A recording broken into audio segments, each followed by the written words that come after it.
Hello po, ako po si Job, operator po ng sa Uyo Sublimation. Ito po yung 6 feet 1 head. Bale, ito po yung printer head area. Ito naman po yung copying. Head clean.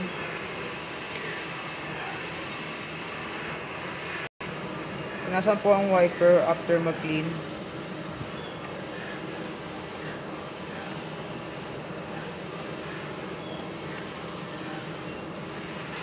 Nozzle check.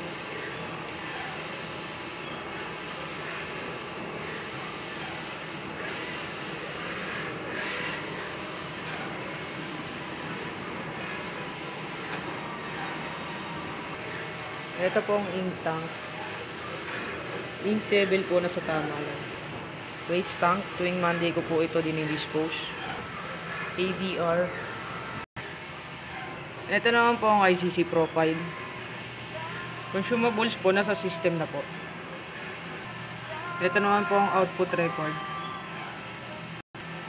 Weekly inventory. Ito naman po yung weekly inventory na naka-input po sa SE. Yun lang po, salamat.